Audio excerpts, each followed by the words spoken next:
श्री रविंद्र जी पाटी। धन्यवाद सभापति महोदय। आज के इस विशेष विधेयक पर मुझे बोलने का मौका दिया।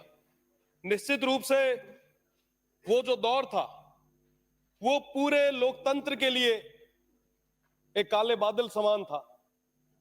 प्रायोजक हैं cancer healer centre, a new beginning. उस समय के हाल अगर देखें, कई सारे युवा साथी यहाँ पे बैठे हैं, कई सारे भाई बाहर से भी देख रहे हैं।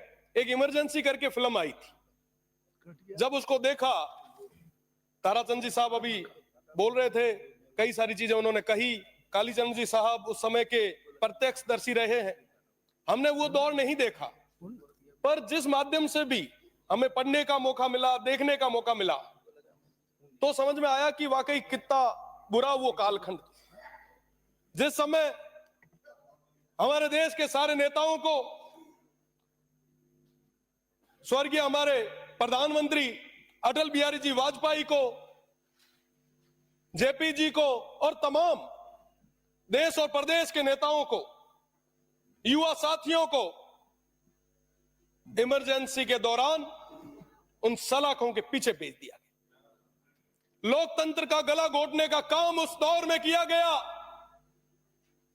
और मैं इस सदन के माध्यम से उस समय के उन तमाम लोकतंत्र के सेनानियों को मैं बारंबार वंदन करता हूं, जिनके त्याग, तपस्या और हिम्मत की बदौलत ये लोकतंत्र आज इस मजबूती के साथ खड़ा है। अगर मैं वर्तमान परिप्रेक्ष्य की बात करूं तो कई सारी चीजें हैं जिनमें आज भी बदलाव आ रहा है। मैं कहना चाहूंगा कि मैं छात्र राजनीति के माध्यम से यहां तक पहुंचा हूं। पिछले राज के दौरान जब हम विरोध प्रदर्शन करते थे, जब युवाओं की बात सदन तक और सरकार के सामने रखने का प्रयास करते थे, तो उस दौरान कई बार लाठियां, कई बार मुकदमे हमें सहने पड़ते थे। मैं आपको बताना चाहूंगा, पिछले उस राज के समय हमने विधानसभा का घेराव किया, कई बार जेल गए और कहीं ना कहीं युवाओं की आवाज को हमने लाठी के नीचे दबते भी देखा। पर साहब, उन युवाओं की बात को हमने दबने नहीं दिया। आज के अगर दौर की बात करूं तो आज के दौर में इस लोकतंत्र के सबसे पवित्र मंदिर में जनता ने आशीर्वाद के रूप में हमें यहां भेजा। न पक्ष का साथ था, न विपक्ष का साथ था, पर जनता का आशीर्वाद था।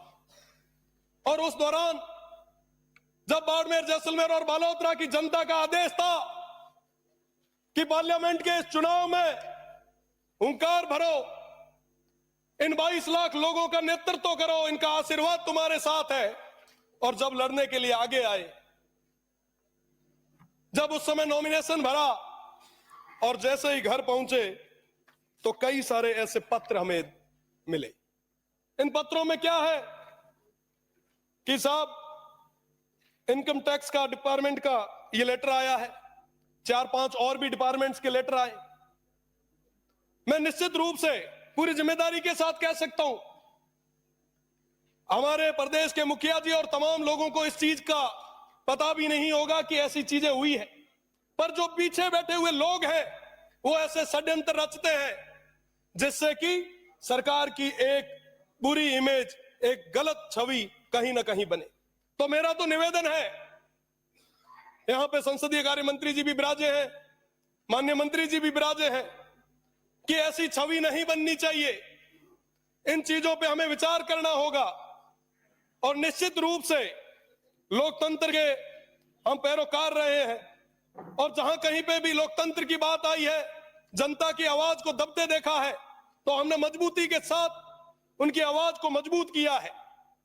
पर कहते हुए बड़ा दुख होता है कि इस सदस्य पर, जो आप सभी से उम्र में छोटा है,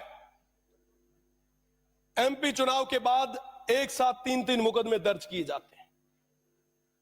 मुझे लगता है इस पे भी आपको गौर करने की जरूरत है।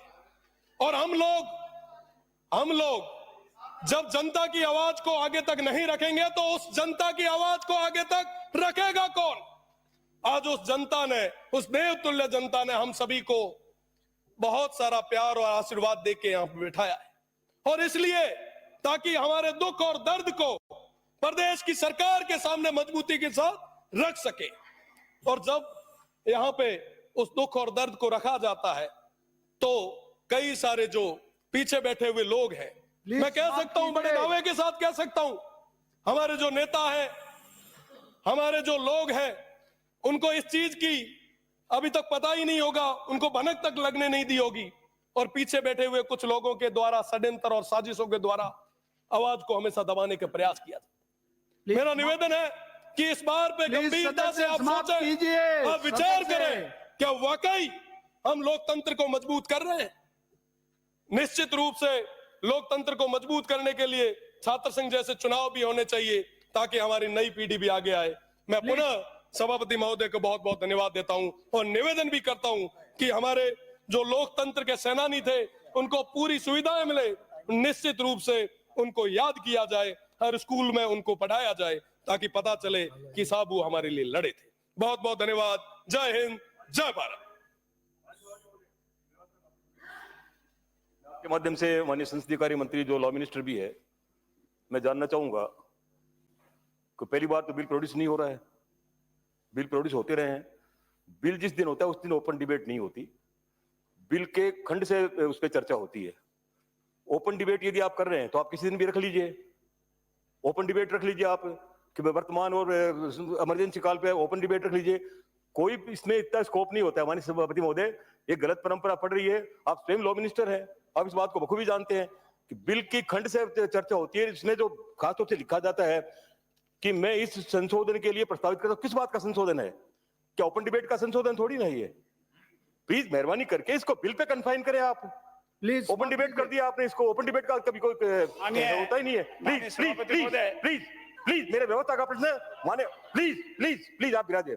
व्यवस्था का प्रश्न है, मैं माननीय मंत्री महोदय आपके माध्यम से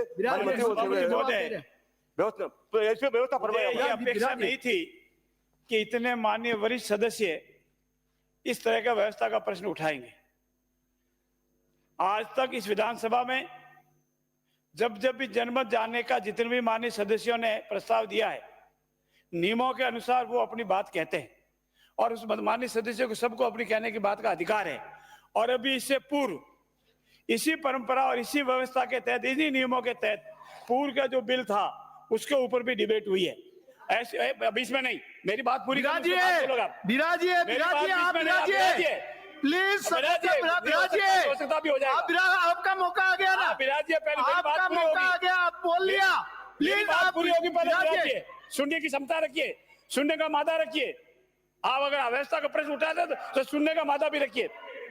मैं आपको नहीं कह रहा, बीच में बोले तब आप कह रहा हूं। माननीय अध्यक्ष सभापति महोदय, जो माननीय सदस्य बीच में बोलता है उसको बोलने का अधिकार से वंचित कर दे। मेरा निवेदन ये है, बीच में कोई स्वस्थ बोलता है, परंपराएं हैं, अंकित ना करे। ये नियम है और इन नियमों के सदस्य आप विराजिए, आप विराजिए, आप विराजिए, आप विराजिए। इनका दर्द वाजिब है, इनका दर्द वाजिब है। आप विराजिए। आपातकाल के घोर विरोधी लोगों का दर्द वाजिब है। आपातकाल पर काला धब्बा लगाने वाले पार्टी के नेताओं का दर्द वाजिब है।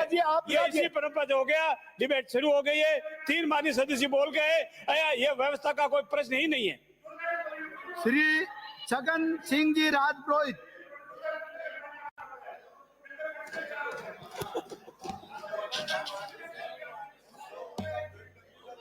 बोल दिया आपका माननीय सदस्य बोल सभापति दिया। महोदय, नहीं अभी नहीं आज एक ऐतिहासिक बिल माननीय सभापति महोदय, नियम से आइए। माननीय प्लीज सभापति सदस्य महोदय, इनको विराजिए, विराजिए, विराजिए। माननीय सभापति महोदय, ये वही लोग हैं जिन्होंने समय समय पर संविधान की हत्या करी है। ये वही लोग हैं। प्रायोजक हैं cancer healer centre, a new beginning.